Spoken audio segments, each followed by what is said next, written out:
साथियों नमस्कार। मैं हूं महेश शर्मा, जन शिक्षक पीपल कोटा। और आज हम राज्य शिक्षा केंद्र के द्वारा जारी एक पत्र जो सभी जिला परियोजना समन्वयक महोदय को जारी किया गया है, जो कि 2022-23 हेतु अकादमिक सत्र के संबंध में जारी किया गया है।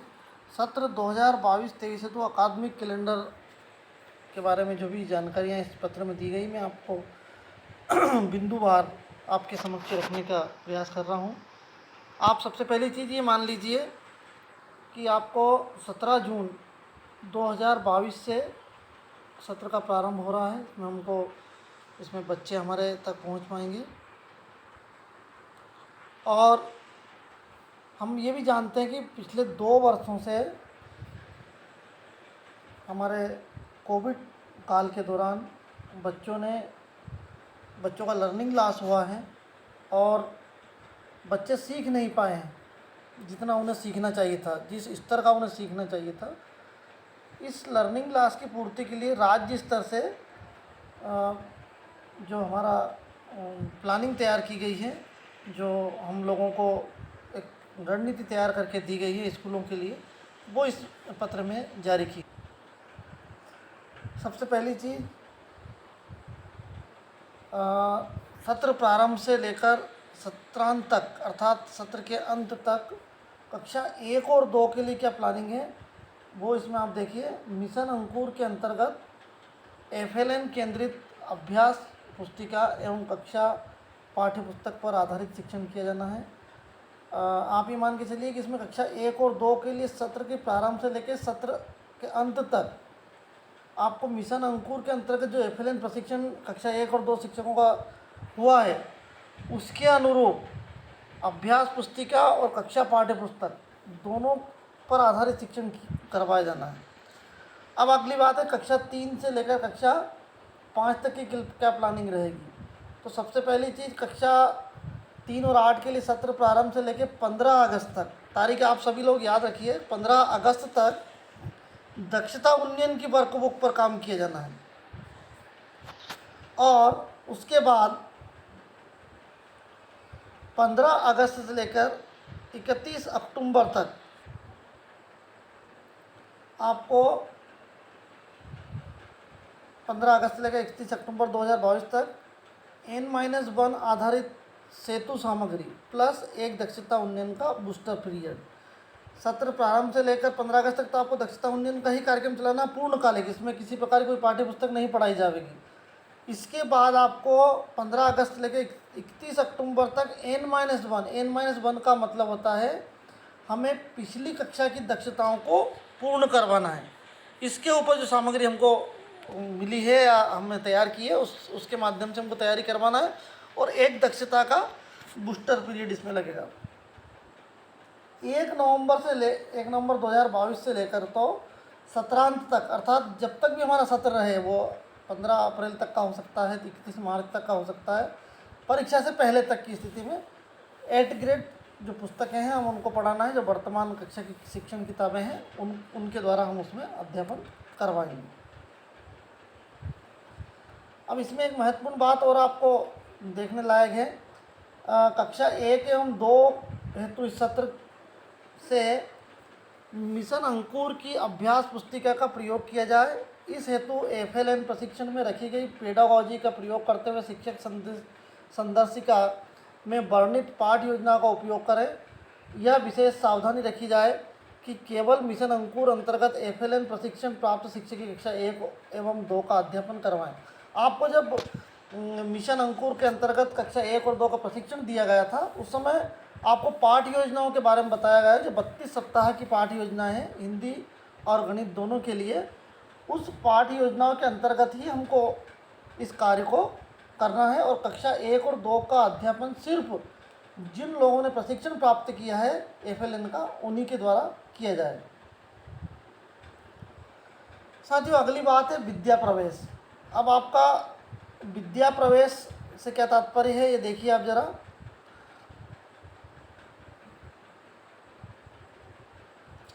ये कक्षा पहली के विद्यार्थियों के लिए अल्पकालिक 3 माह का खेल आधारित कार्यक्रम है। इसके माध्यम से विद्यार्थियों को औपचारिक शिक्षा में प्रवेश के लिए तैयार किया जाना। आप शुरू के 3 माह जो कक्षा 1 के विद्यार्थी है उनको हम चूँकि पहली बार वो स्कूल में आ रहे हैं तो खेल आधारित एक कार्यक्रम है विद्या प्रवेश, उसके माध्यम से हम उन बच्चों को विद्यालय के लिए पढ़ने के लिए हम तैयार करना है। अब इस दौरान हमारी शाला की तैयारी कैसी रहेगी? ये शाला तैयारी कार्यक्रम है जिसमें 1 एवं 2 की वर्कबुक के पहले 12 सप्ताह में दी गई गतिविधियों के माध्यम से अक्षर, ध्वनि, शब्द, रंग, आकार, संख्या आदि से बच्चों को परिचित करवाया जाएगा। इस मॉड्यूल को क्रियान्वित करने के लिए अभिभावक का भी योगदान, ये महत्वपूर्ण बात है, आप देख लीजिए, इसमें अभिभावकों का योगदान भी हमको लेना है। इसमें ध्यान रखिए शुरू के जो 12 सप्ताह है उसकी जो गतिविधियाँ रहेगी उसमें अक्षर, ध्वनि, शब्द, रंग, आकार, संख्या आदि से बच्चों को परिचित हमको करवाना है। कक्षा 3 एवं 8 के लिए आप एक बात ध्यान रखिए, सत्र प्रारंभ होने पर सर्वप्रथम छात्रों द्वारा ग्रीष्मकालीन अवकाश में उपयोग में की गई प्रयास पुस्तिका, हमने जब हमारा सत्र का अंत हुआ था उस समय प्रयास पुस्तिकाओं को वितरण किया था, सभी जगह किया गया है, और उसके माध्यम से हमने बच्चों को प्रतिदिन एक कार्य योजना पर कार्य करने को कहा गया था। तो सबसे पहले हम उसको जांचेंगे और प्रोजेक्ट गतिविधियों पर कक्षा में हम चर्चा करेंगे, उनके अनुभवों को साझा करेंगे, और इस तरह से 8 से 10 दिन का हम इसमें समय ले सकते हैं। हमारा सत्र शुरुआत हो रहा है 17 तारीख को, तो इस स्थिति में हम 30 तारीख तक इस सत्र को हम ले सकते हैं। 10 दिन 12 दिन भी हम इसमें ले सकते हैं। इसके पश्चात जून के अंतिम सप्ताह में जब हम 25 तारीख के बाद की बात करें तो दक्षता उन्नयन हेतु विगत वर्षों की भांति बेसलाइन टेस्ट। अब महत्वपूर्ण चीज़ हमारे शिक्षकों के लिए, पहले प्रयास पुस्तिकाओं के ऊपर चर्चा हो गई, उनके प्रोजेक्ट देख लिए हमने, उस पर उनको जांच लिया। अब हमको बेसलाइन टेस्ट का आयोजन करना है। इसमें अंकुर, तरुण और उमंग समूह, ये देखिए आप, अंकुर, तरुण और उमंग समूह, जो पिछली बार हमने सिर्फ 2 समूह बनाए, इस बार अंकुर, तरुण और उमंग समूह भी हमको तैयार करना है। तो आप इसके ऊपर आप देख सकते हैं। में छात्रों पर शिक्षक द्वारा विशेष ध्यान दिया जाए तथा बेसलाइन से लेकर 15 अगस्त तक कक्षा उन्नयन की यथोचित वर्कशीट पर कार्य करवाएं। अब हमारे पास 15 अगस्त तक का कार्यक्रम रहेगा।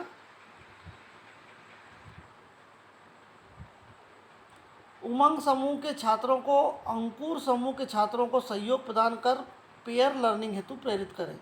इसका तात्पर्य ये होता है कि हम उमंग समूह के जो बच्चे हैं उनको अंकुर समूह के साथ अटैच कर दें और पेयर लर्निंग अर्थात समूह में सीखने की जो प्रक्रिया है उसको प्रोत्साहित करें।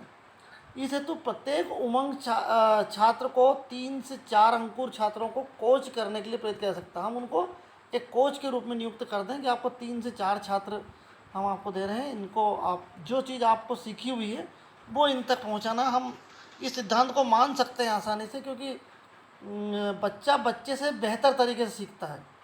इस प्रकार 15 अगस्त 2022 तक केवल दक्षता उन्नयन पर ही पूर्णकालिक कार्य किया जाए, जिससे सभी छात्रों की भाषा एवं गणित की मूलभूत दक्षताओं का विकास हो सके। अब आप, ये महत्वपूर्ण बात है कि इसमें भाषा और गणित की जो मूलभूत दक्षता है, क्या होनी चाहिए मूलभूत दक्षताएं, जिसमें हम हमारा जो बच्चा है वो कहानी स्तर पर आ जाए, कहानी की जो पैराग्राफ है वो पढ़ सके, और गणित में उसे गुणा, भाग, जोड़, घटाव, ये जो मूलभूत संक्रियाएं हैं वो आने लग जाए।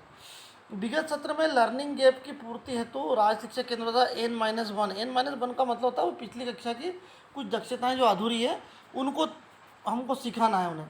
तो उसके लिए राज्य शिक्षा केंद्र द्वारा N-1 की सामग्री तैयार की गई है, जिसमें प्रत्येक छात्र को उनकी पिछली कक्षा की ऐसी अवधारणाओं को पढ़ाया जाना है जो वर्तमान कक्षा के लर्निंग आउटकम को प्राप्त करने के लिए सहायक है। कक्षा 3 से 8 हेतु 16 अगस्त से लेकर 31 अक्टूबर 2022 तक N-1 अभ्यास पुस्तिकाओं पर कार्य करावें। चूँकि ये अवधारणाएं वर्तमान कक्षा के पाठों को समझने के लिए आवश्यक हैं, अतः इन अवधारणाओं को अत्यंत विस्तार से कक्षा में पढ़ाया जाए तथा ऐसा करने के बाद ही N-1 वर्कशीट पर हल करवाई जाए। किसी भी हाल में दीपावली तक कक्षा यानी एड ग्रेड शिक्षण को प्रारंभ नहीं किया जावे।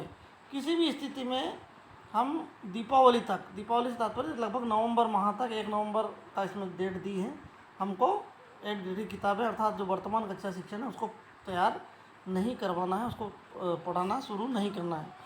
1 नवंबर 2022 के पश्चात एड ग्रेड वर्तमान कक्षा शिक्षण प्रारंभ होगा। अब इसमें महत्वपूर्ण बात देखिए आप, एड ग्रेड पाठ्यक्रम को 2 भागों में विभाजित किया गया है जो इस वर्ष लागू था। 60% पाठ कक्षा शिक्षण हेतु तथा 40% भाग प्रोजेक्ट कार्य हेतु। और 60% कक्षा शिक्षण वाले पाठों हेतु पाठ शिक्षण के पश्चात सहायक सामग्री के रूप में एड ग्रेड वर्कशीट का भी प्रयोग किया जाएगा। साथ ही जो 40% पाठ्यक्रम हमारा बचा है उसको प्रोजेक्ट के रूप में चिन्हांकित किया जाएगा। उसके बारे में कक्षा में संक्षिप्त में छात्रों को उन्मुखीकरण अवश्य करें। उन्मुखीकरण से तात्पर्य हम बच्चों को समझा दें कि प्रोजेक्ट वर्क कैसे करना है, क्या करना है, क्यों करना है, कब करना है। अवश्य कर उन्हें सार्थक प्रोजेक्ट तैयार करने हैं तो ध्यान रखा जाए। नवंबर से लेकर प्रत्येक माह में कुछ प्रोजेक्ट छात्रों से सबमिट जमा करवाएं।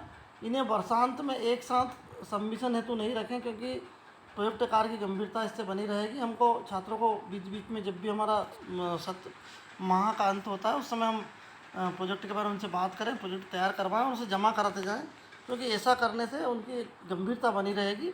और इस तरह से हम हमारा जो वार्षिक कैलेंडर है हम इस तरह से हमको पूरा करना है। साथियों, ये बहुत बड़ी बात है कि इस वर्ष समय रहते हमें ये वार्षिक कैलेंडर मिल गया है और आप सभी साथी उम्मीद है इस पत्र की मंशा अनुरूप, राज्य शिक्षा केंद्र की मंशा अनुरूप कार्य करेंगे। और बहुत बहुत धन्यवाद। उम्मीद है इस पत्र के बारे में चर्चा की गई आप तक पहुंची होगी। आप सभी से निवेदन है, यदि मेरा चैनल आपको अच्छा लगे तो सब्सक्राइब अवश्य करें। साथ ही इस वीडियो को लाइक, शेयर और कमेंट में जो कमियां हैं उसे ज़रूर लिखें। बहुत बहुत धन्यवाद।